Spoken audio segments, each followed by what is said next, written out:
नमस्कार। सीने में जलन, आंखों में तूफान सा क्यों है? इस शहर में हर शख्स परेशान सा क्यों है? बहुत पुराना गाना है, लेकिन फिर भी आज के हर शख्स के मन की बात को बयां कर रहा है। हर शख्स आज भी परेशान है। परेशानी मतलब तनाव, स्ट्रेस। ये स्ट्रेस कहाँ से आ रहा है, ये सोचने वाली बात है। ये रिलेशनशिप से आ सकता है, परिवार से आ सकता है, वर्क रिलेटेड हो सकता है, व्यवसाय से संबंधित हो सकता है, या लाइफ की कई सिचुएशंस हो सकती हैं जिनको हम कैसे समझते हैं, कैसे हम उनके साथ डील कर पाते हैं या नहीं कर पाते, वहीं से स्ट्रेस आता है। और जब हम स्ट्रेस में होते हैं तो ये हमारी इमोशनल हेल्थ पर एक नेगेटिव इम्पैक्ट छोड़ता है।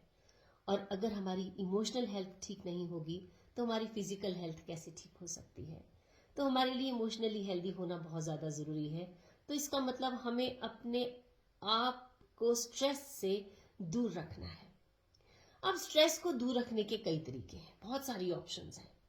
एक तो ये है कि जिस व्यक्ति की वजह से हमें स्ट्रेस है, हम उससे पंगा ले लें, या उसका सिर फाड़ दें, या अपना सिर दीवार के साथ मार दें, या घर में आकर चीज़ों की तोड़ फोड़ कर दें, या दो चार सिरहाने लेके उनको फाड़ दें, या सिरहाने नहीं फाड़ने हैं तो सिरहानों पे दो चार मुक्के मार दें। लेकिन ये क्या इतना आसान है? आप क्या किसी का सिर फाड़ सकते हो? क्राइम हो जाएगा, जेल हो जाएगी। और अपना सिर भी दीवार के साथ मार देना कोई बहुत आसान है? नहीं। और तोड़ फोड़ करना तो कितना वायलेंट काम है। ये वायलेंट काम ही तो है सारे। हाँ, सिरहानों पे मुक्के मारने वाला फिर भी ठीक है कि आप मुक्के मारे गुस्से में, कि आपको ये लगे कि आप उसी इंसान के ऊपर अपना गुस्सा निकाल रहे हो। और दूसरा तरीका कौन सा है? वो ये कि आप कमरे में बैठ जाओ दरवाजा बंद करके, और जिस व्यक्ति से आपको स्ट्रेस है ना, जो आपके मन में है बोल लो उसके बारे में। आपको लगे कि आप उसी को बोल रहे हो, इमेजिनेशन में, अकेले, सामने बिठा के नहीं बोल सकते, कोई आपकी बात नहीं सुनेगा, फिर तो वहीं के वहीं आ गए, ठीक है ना। अकेले बैठ के आपके मन में जो गुस्सा है निकालो। गालियां भी आ रही हैं तो दे डालो एक दो गालियां जो आपके मन में आ रही हैं उस व्यक्ति को लेके। स्ट्रेस तो बाहर निकलेगा। ये जो एनर्जी है, गुस्सा, इसको तो बाहर निकालना है ना आपने, क्योंकि जो स्ट्रेस है ना, ये भी एक तरह की एनर्जी है, लेकिन नेगेटिव एनर्जी है। तो नेगेटिव एनर्जी अगर बॉडी के अंदर जज्ब रहेगी तो टॉक्सिन पैदा करेगी, उससे आप बीमार हो जाएंगे। और अगर आप बीमार हो जाएंगे तो फिर डॉक्टरों के चक्कर लगाएंगे। वो भी आपको शांत करने के लिए दवाइयां देंगे कि भाई मन को शांत रखो, थोड़ा सा स्ट्रेस मत लो, बोलेंगे ना ऐसे। या एक और तरीका ये है कि आप अपना पर्पस खुद ढूंढो, यानी कि आप वो जो एनर्जी है उसको कहीं और लगा दो। कोई हॉबी परस्यू कर लो, कई तरह की हॉबी, क्योंकि मैं ये मान ही नहीं सकती किसी के पास कोई हॉबी नहीं है। हॉबी सबके पास होती है, सबकी कोई ना कोई हॉबी होती है। हम या तो उसको पहचानने में देर कर देते हैं या पहचानते ही नहीं है। कोई गाना गाता है, कोई डांस करता है, कोई पेंटिंग करता है, कोई हैंडीक्राफ्ट्स करता है, कोई वर्कआउट करता है, वो भी तो हॉबी है, ठीक है। हालांकि वो रूटीन का हिस्सा बन जाता है। तो जब वर्कआउट कर रहे हैं तो जरा ज्यादा दम लगा लो उस व्यक्ति का ख्याल करके कि ठीक है, गुस्से में।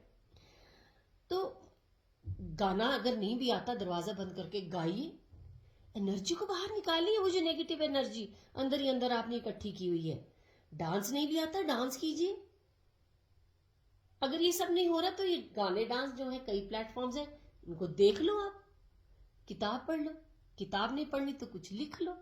लिखने के लिए आपके आपके पास कोई लेखक के गुण होना जरूरी नहीं है, कुछ भी लिख लो। वो गालियां ही लिख दो जो उसको देनी है आपने। अपना कोई शौक तो पैदा कीजिए। तो ये सब तो आपको करना ही पड़ेगा, क्योंकि स्ट्रेस से आजाद होना बहुत ज्यादा जरूरी है। आप हर वक्त दूसरों को दोष नहीं दे सकते कि तूने ऐसा बोला, तूने ऐसा बोला, तूने ऐसा बोला, उसने मुझे ऐसा किया तो मुझे ये हुआ। नहीं, आप उसके साथ डील नहीं कर पा रहे हैं तो आपको प्रॉब्लम हो रही है, क्योंकि ये सब तो चला रहेगा। कभी हम भी तो देते हैं दूसरों को स्ट्रेस, क्योंकि हम भी तो दूसरों के लिए दूसरे ही हैं। वो भी डील करेंगे उस स्ट्रेस के साथ जो हमने उनको दिया है। वैसे हमें जो स्ट्रेस हो रहा है, स्ट्रेस हो जाता है दूसरों से, चाहे वो स्ट्रेस आपको दे रहे नहीं दे रहे, हमें हो जाता है, क्योंकि हम उसके साथ कैसे डील करते हैं, कैसे हम उसको समझते हैं, वो हमारी अपनी जिम्मेवारी होती है। तो ठीक इसी तरह अपने आप को इससे आजाद करना भी हमारी अपनी जिम्मेवारी है। दूसरों को आप कब तक दोष देंगे?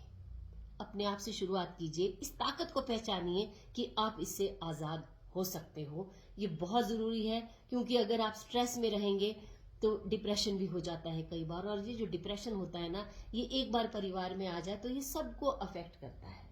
तो ऐसी सिचुएशन क्यों आने दें? क्यों ना हम पहले ही इतने अलर्ट हो, इतने इंटेलिजेंट हो कि हमें पता चल जाए कि अब मुझे स्ट्रेस हो रहा है और मैंने अब इसके साथ डील करना है। क्योंकि आप स्ट्रेस में रह के ज्यादा देर तक खुश नहीं रह सकते हैं। कैसे जी सकते हैं आप स्ट्रेस में? तो बजाय इसके कि ऐसी सिचुएशन आ जाए कि वो लास्ट सिचुएशन जब आपको डॉक्टर्स के पास जाना पड़ जाए, क्यों ना उसको शुरू में ही आप किसी तरह से अपने सिस्टम से बाहर निकालें। तो जैसे मैं हमेशा कहती हूँ कि मेरी कुछ बातें ठीक भी हो सकती हैं, गलत भी हो सकती हैं, लेकिन ट्राई तो करना होगा ना। स्ट्रेस जैसी चीज को अपने अंदर से निकालना तो बहुत ज्यादा जरूरी है ना, नहीं तो ये हमें खा जाएगा अंदर ही अंदर। So please try to be a happy person, क्योंकि बेसिकली हम सबको भगवान ने हैप्पी पर्सन बना के ही भेजा है। तो उस हैप्पीनेस को प्रिजर्व कीजिए। स्ट्रेस थोड़ा बहुत सबकी लाइफ में होता है, लेकिन उसको डील करने की इंटेलिजेंस, उसको डील करने के तरीके हमें खुद ढूंढने होंगे, जो कि सबके लिए सेफ हो। Thank you very much.